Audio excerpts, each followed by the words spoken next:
కోపంతో రగిలిపోయి చేతుల్లో మెరుస్తున్న గొడ్డలితో పరశురాముడు ఒకవైపు, ప్రశాంతంగా ఉండి జ్ఞానాన్ని పంచే ఏకదంతుడుగా వినాయకుడు ఒకవైపు. అది మంచుతో కప్పబడిన కైలాసపర్వతం, చుట్టూ ప్రశాంతవంతమైన నీలం రంగు ఆకాశం.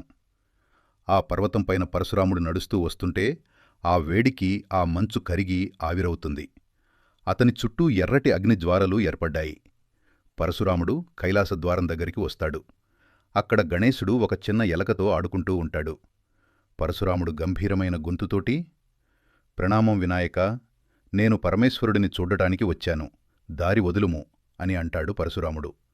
గణేశుడు చిరునవ్వుతో చేతును అడ్డంగా పెడుతూ, ప్రణామం మహాముని, మా నాన్నగారు అమ్మ పార్వతీదేవి విశ్రాంతి తీసుకుంటున్నారు.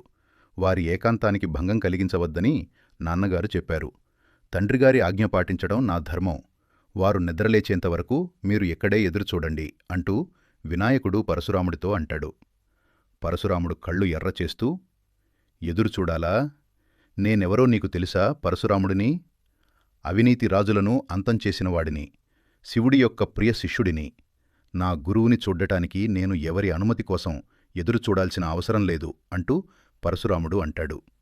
అప్పుడు గణేశుడు, మీరు శిష్యుడైనా రాజైనా తండ్రి ఆజ్ఞ నాకు శిరోద్ధార్యం, మీరు లోపలికి వెళ్లటానికి వీల్లేదు అని గణేశుడు గట్టిగా అంటాడు. ఆకాశం నల్లగా మారుతుంది. మేఘాలు వేగంగా కదులుతున్నాయి.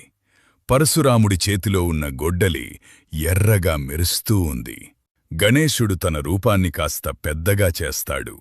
అతని చుట్టూ బంగారు రక్షణ కవచం ఏర్పడుతుంది. పరశురాముడు ముందుకి అడుగువేస్తూ, బాలుడా, నీవు నా సహనాన్ని పరీక్షిస్తున్నావు.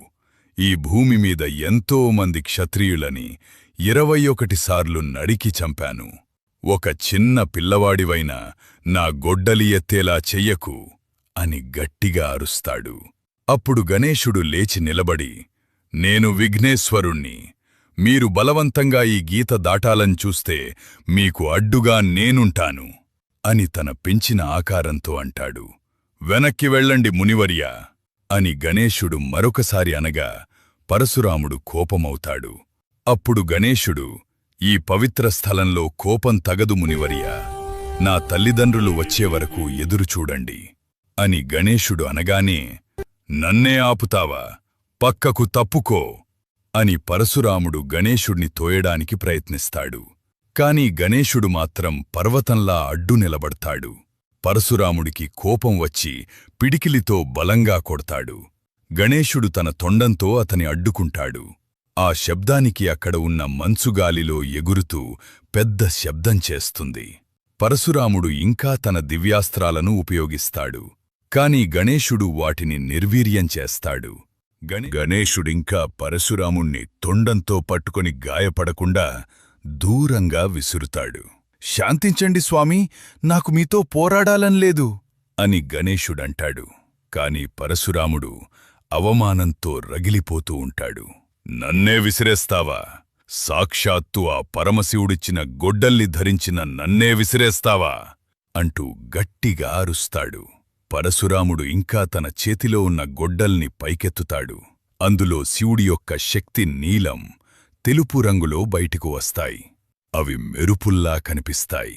పరశురాముడు ఆగ్రహంతో ఆ గొడ్డల్ని వినాయకుడివైపు విసురుతాడు. గొడ్డలి గాలిని చీల్చుకుంటూ దూసుకొస్తుంది. ఆ గొడ్డల్ని చూసిన విఘ్నేశ్వరుడు, అది మా నాన్నగారిది, అందులో ఆయన శక్తి ఉంది, దాన్ని నేనడ్డుకుంటే మా నాన్నగారి ఆయుధాన్ని అవమానించినట్టే, దాన్ని నాశనం చేసినా అది ఆయన శిష్యుడికి ఇచ్చిన బహుమతిని కించపరిచినట్టే అంటూ మనసులో అనుకుంటాడు. ఇంక గణేశుడు తన రక్షణ కవచాన్ని దించుతాడు. కదలకుండా అలాగే నిలబడతాడు.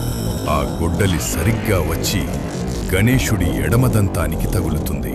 ఆ గొడ్డలి మళ్లీ తిరిగి వెళ్లి పరశురాముడి చేతులకు వెళ్తుంది. దంతం విరిగి నేలపైన పడుతుంది. రక్తం కారుతున్నా మొహంపైన చిరునవ్వుతో ఉంటాడు విఘ్నేశ్వరుడు. ఆ శబ్దానికి శివపార్వతులు బయటికి వస్తారు. పార్వతీదేవి ఆందోళనగా, గణేశా నాయనా అంటూ దగ్గరకు వచ్చి పరశురాముడివైపు కోపంగా చూస్తుంది. నా బిడ్డను గాయపరుస్తావా? తండ్రి మాటను జవదాటనందుకు ఇంతటి శిక్ష వేస్తావా అని కోపంగా అనేసరికి పరశురాముడు వణుకుతూ గొడ్డల్ని కింద వేస్తాడు.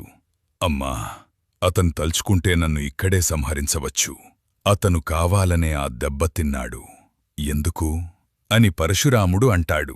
అప్పుడు గణేశుడు, ఎందుకంటే ఆ ఆయుధం మా నాన్నగారిది. నేను దాన్నడ్డుకుంటే ఆయన శక్తిని గౌరవించనక్లే. తండ్రి ఆయుధానికి గౌరవమివ్వడం కోసం ఒక దంతం కోల్పోయిన చిన్న విషయమే. పరశురాముడి కోపం చల్లారుతుంది. పశ్చాత్తాపపడి గణేశుడికి మొక్కుతాడు. ఇంకా అప్పుడు పరమశివుడు, నా అహంకారం నా కళ్ళు మూసేసింది వినాయకా. నువ్వు కేవలం బలవంతుడివి మాత్రమే కాదు, భక్తికి నిదర్శనం. నన్ను క్షమించు అంటాడు పరశురాముడు. శివుడు గణేశుడి భుజంపైన చెయ్యివేసి, ఈ రోజునుంచి లోకమంతా నిన్ను ఏకదంతుడుగా పిలుస్తారు.